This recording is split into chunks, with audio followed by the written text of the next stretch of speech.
ঐক্যের একটাই মানদণ্ড এবং একটাই ভিত্তি, সেটা হচ্ছে রাষ্ট্র ক্ষমতা। সেটা কি? রাষ্ট্র ক্ষমতা। লাঠি যখন সবাই একমত, তখন লাঠি নাই তো কেউ আর একমত নাই। এখানে এক ভাই লিখেছে, এত লম্বা লেখার দরকার ছিল না, শর্ট করে লিখতে হতো, যে আমরা আকীদা এক করতে চাচ্ছি, কিন্তু আহলে হাদিসদের মধ্যেই তো শত ভাগে এবং শত দলে বিভক্ত। তাহলে আমরা কিভাবে মুসলমানরা এক হব? বর্তমানে দেখতে পাই সুদারনীতির জন্য পাশে বিস্তারে সুদারনীতি কীভাবে আমরা জাতীয়তাবাদী থেকে কীভাবে আমরা, উনি পর আরও কয়েকটা প্রশ্ন করেছে, সুদ থেকে কেমনে মুক্তি পাবো, জাতীয়তাবাদ থেকে কেমনে মুক্তি পাবো। আমার বক্তব্য যদি কেউ নিয়মিত শুনে থাকেন, তাহলে আমার বক্তব্যে আমি বলেছি ঐক্যের মানদণ্ড বা থিওরি কী। কেউ বলতে পারবেন আমার বক্তব্য যদি কেউ শুনে থাকেন, যে আমি বলেছি ঐক্যের একটাই মানদণ্ড এবং একটাই থিওরি। সেটা কি?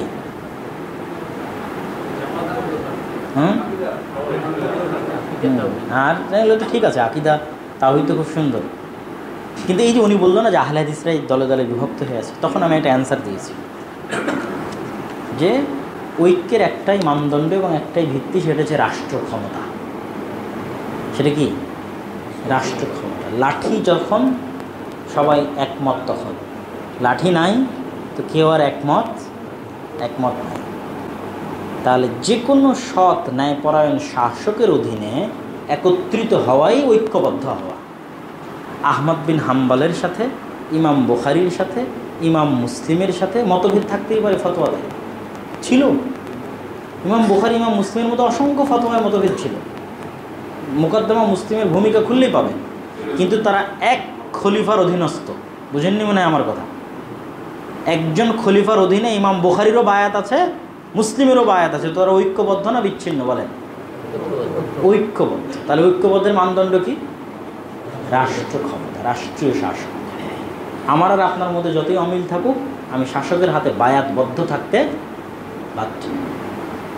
আয়েশা রাদিয়াল্লাহু আনহার ফতোয়া একটা, আব্দুল্লাহ বিন আব্বাসের ফতোয়া একটা, আব্দুল্লাহ বিন মাসউদের কুফায় ফতোয়া একটা, আবু হুরায়রার মদিনায় ফতোয়া একটা, কিন্তু সবাই ওমর ইবনুল খাত্তাবের খলিফায় কি ঐক্যবদ্ধ। তারা ঐক্যবদ্ধ না বিচ্ছিন্ন? বলেন ঐক্যবদ্ধ। তো ঐক্যবদ্ধের মানদণ্ডই রাষ্ট্র ক্ষমতা। এটা ছাড়া ঐক্যবদ্ধ হওয়ার কোনো রুলস এবং কোনো থিওরি আমার জানা নাই, আমার ছোট্ট অভিজ্ঞতা এবং জ্ঞান। আরও দুটো প্রশ্ন করেছেন, সুদ আর জাতীয়তাবাদ। যদি মনে হয় তাহলে আমি লাস্টের দিকে বলবো। সুন্নাতের মধ্যে, কোরআনের মধ্যে শুধু আর প্রশ্ন দিয়েন না, শেষ করেন, বাছাই করে শর্ট করে দেন। স্ট্রিট বিজনেসে রাস্তা দখল করে ব্যবসা করা কতটা যুক্তিসম্মত? রাস্তার পথিকদের যদি কষ্ট না হয়, রাষ্ট্রীয়ভাবে যদি কোনো নিষিদ্ধতা না থাকে, করা যায়। আমি প্রতিদিন 3-4 ঘন্টা জার্নি করে হিসেবে আমার বাসার সাথে প্রতিদিন প্রায় এইভাবে এক্ষেত্রে কি কসর নামাজ পড়তে পারবো? এটা যদি ডেইলি আপনার যাতায়াত হয়, তাহলে সেটা আসলে সেভাবে সফরের মধ্যে পড়ে না। বর্তমান সরকারের চালু করা সার্বজনীন পেনশনের যে অতিরিক্ত অংশ, সেটা সুদের ভিত্তিতে বন্টন হচ্ছে, না সরকারের পক্ষ থেকে একটা নির্দিষ্ট পরিমাণ অংশ হাদিয়া হিসেবে বা সরকারের পক্ষ থেকে থাকতেছে, এটা একটু যাচাই করতে হবে। এটা যাচাই করলে তখন বলা সঠিক হবে। যদি পার্সেন্টেজ আকারে বিজনেসের নামে ব্যাংক বা কোনো কিছু থেকে অতিরিক্ত প্রদান করা হয়, তাহলে তো সুদ। আর যদি সরকার আপনাকে যেমন বেতন দিচ্ছে, আমি আপনাকে মাস শেষে 6 মাস বছর পর আমি আপনাকে আরও একটা অতিরিক্ত দিয়ে দিলাম আমার পক্ষ থেকে, সেটা ভিন্ন জিনিস। দেশের রাজনীতিতে সহি আকীদার যুবকদের কি ভূমিকা হওয়া উচিত? এটাই ভূমিকা হওয়া উচিত যে আমার অন্য আর একটা বক্তব্য আছে ন্যায়পরায়ণতা এবং সততার উপর, যে আমাদের মুসলমানদের মধ্যে সব বিষয়ে ভালো আলোচনা আছে, কিন্তু একটাতেই মুসলমানেরা দুর্বল, সেটা ন্যায়পরায়ণতা আর সততা। দেখুন, বড় বড় দুর্নীতিবাজ মানুষেরা হজ করে বসে আছে, কোটি কোটি টাকা মেরে দিয়েছে মানুষের, কিন্তু হজ করতেছে। তাহলে সে ইসলাম বুঝেইনি, আমরা তাকে ইসলাম বুঝাতে ব্যর্থ। সে মানুষের কোটি টাকা মেরে কীভাবে হজ করে? তাহলে সে ইসলাম জানে না। সে মনে করেছে ইসলাম মানে হজ, ইসলাম মানে সিয়াম, ইসলাম মানে নামাজ। কিন্তু ইসলাম মানে সবার আগে যে মানুষের হক না মারা, ইসলাম মানে যে সবার আগে ন্যায়পরায়ণতা এবং ইনসাফ প্রতিষ্ঠা করা। এটার উপর আমার একটা লম্বা আলোচনা আছে, সেটা দেখলে যদি বুঝেন, তাহলে এটা হলো সবচেয়ে বড় রাজনীতি, যে আপনি একদল প্রজন্মকে ন্যায়পরায়ণতা এবং ইনসাফের উপর বড় করতে পেরেছেন। সে যে কোনো পর্যায়ে দায়িত্ব পালন করুক, ন্যায়পরায়ণতায় কম্প্রোমাইজ করবে না, তাহলে ও সাচ্চা মুসলিম, প্রকৃত মুসলিম। আর ন্যায়পরায়ণতায় কম্প্রোমাইজ করে অনেক বড় লম্বা দাড়ি, অনেক বড় হাজি সাহেব, অনেক বড় নামাজি, এগুলো ইসলামী না, এরা জানেই না ইসলামকে। এটা তো শত শত ঘুরে বেড়াচ্ছে। বাংলাদেশের সব ওসি, ডিসি, এসপি সবই নামাজি, সবই আলহাজ, সবই জালসার প্রধান অতিথি সভাপতি, কিন্তু তার দায়িত্বে ন্যায়পরায়ণ কতজন? সে বলুক যে আমি একজন ওসি হিসেবে ন্যায়পরায়ণ, তাহলেও মুসলমান, মুসলমানের বাচ্চা মুসলমান। সে বলুক যে আমি একজন এসপি হিসেবে শতভাগ ন্যায়পরায়ণ, আমি ইনসাফ প্রতিষ্ঠা করেছি, তাহলেও মুসলমানের বাচ্চা মুসলমান। ও জানে ইসলাম কী, আর না হলে ও জানেই না ইসলামকে। আমরাও জানাতে পারিনি ইসলাম কাকে বলে। আমরাও মনে করেছি তোমরা দাড়ি রাখবা, হজ করবা, নামাজ কালাম পড়বা, যে আল্লাহকেও ধোকা দেবা, নিজেকেও ধোকা দিবা, মুসলমানকেও ধোকা দিবা, দেশ ও জাতিকেও ধোকা দিবা। দেখো আমি কত বড় হাজি। এটা আমরাও শিখেছি, তারাও এটা শিখছে।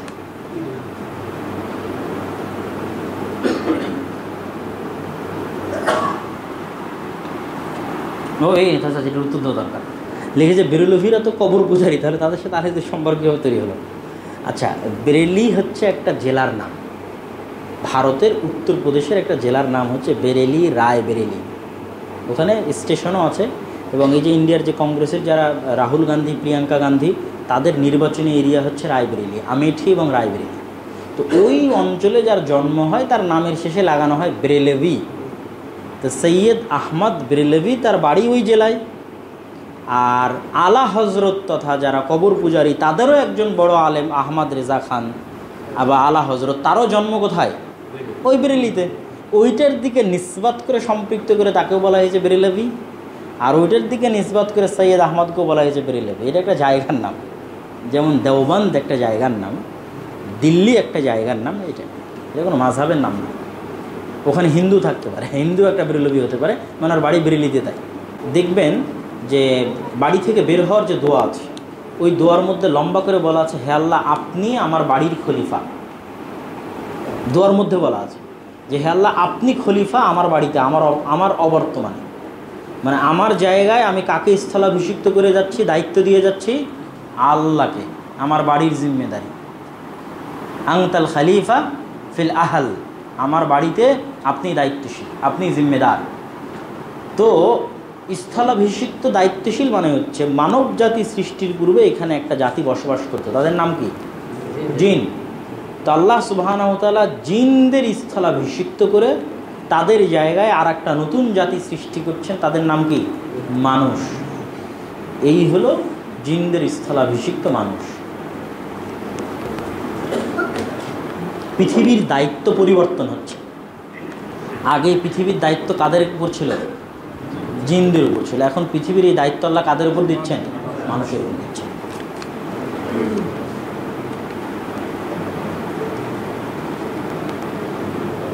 সফরকালীন সময়ে কসর নামাজ কাজা হলে করণীয় কি? বাড়িতে আসলে আর কসর চলবে না, বাড়িতে আসলে পূর্ণ পড়তে হবে। যতক্ষণ সফরে ছিলেন ততক্ষণ সুযোগ ছিল।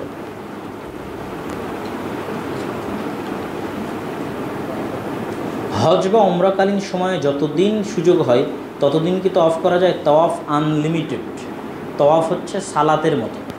মক্কায় যেমন সালাতের কোনো বাধা ধরা নিয়ম নাই, কোনো নিষিদ্ধ সময় নাই, কোনো সংখ্যা নাই, কোনো রাকাত নাই, কোনো লিমিট নাই, ঠিক তাওয়াফের কোনো লিমিট নেই।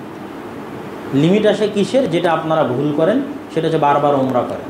এটার কোনো প্রমাণ নাই যে এক সফরে গিয়ে 50টা ওমরা, মসজিদে আয়েশা থেকে এহরাম বেঁধে আবার ওমরা।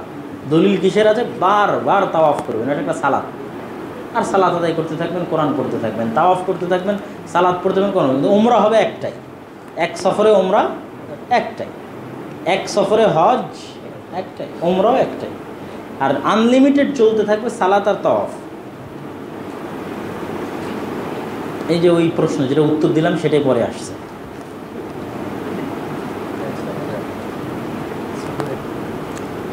ইসরায়েলের বিরুদ্ধে যদি কোনো মুসলিম দেশ যুদ্ধ ঘোষণা করে, তাহলে সেই দেশের সৈন্য হয়ে যুদ্ধ অংশগ্রহণ করলে কি জেহাদের মর্যাদা পাবো?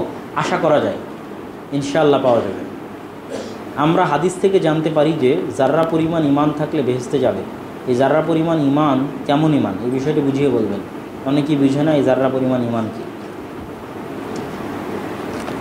মূলত সকল হাদিসের যেটা সারমর্ম, সেটা হচ্ছে ইমান মূল ভিত্তি আর আমল তার শাখা।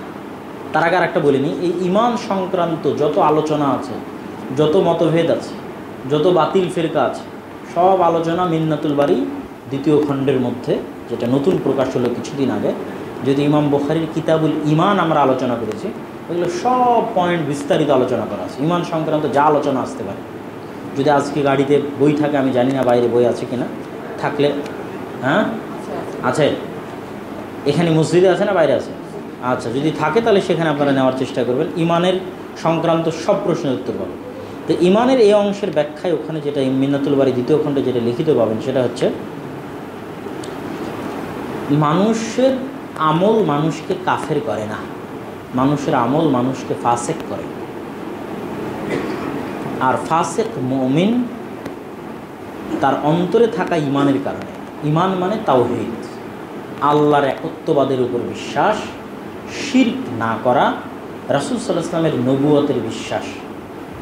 যদি শিরকে লিপ্ত থাকে তাহলে এটা কার্যকরী হবে না। মান মাতা ওয়ালাম ইউশরিক বিল্লাহ, যে এমন অবস্থায় মারা গেল যে শিরক করলো না, দাখালাল জান্নাহ, ও টুডে অর টুমরো জান্নাতে যাবেই যাবে, ইনশাআল্লাহ যাবেই যাবে। এটাই হলো সেই ঈমান। যাররা বরাবর ঈমান মানে ফ্রেশ, নির্ভেজাল, আল্লাহর উপর তাওহীদের একাত্মবাদ, শিরক মুক্ত বিশ্বাস। এটাই হলো যাররা পরিমাণ ঈমান। এটা যদি থাকে, এটা থাকার পর যদি আমলের ত্রুটি থাকে, সালাত মিস গেছে, সিয়াম মিস গেছে, অবৈধ ইনকাম করে ফেলেছে, অবৈধ সম্পর্ক করে ফেলেছে, মিথ্যা কথা বলে ফেলেছে, থাকতেই পারে, তাহলে সেগুলোর জন্য সে শাস্তি পাবে। তওবা না করে গেলে কবরে এবং পরকালে জাহান্নামের আগুনে সে কী করবে? শাস্তি ভোগ করবে। শাস্তি ভোগ করার পর একদিন না একদিন তাকে জাহান্নাম থেকে মুক্তি দিয়ে জান্নাতে দিয়ে দেওয়া হবে, যদি তার আকীদা ফ্রেশ হয়, আল্লাহর উপর তাওহীদের বিশ্বাস যদি ফ্রেশ হয়। এটাই হচ্ছে যাররা পরিমাণ ঈমান।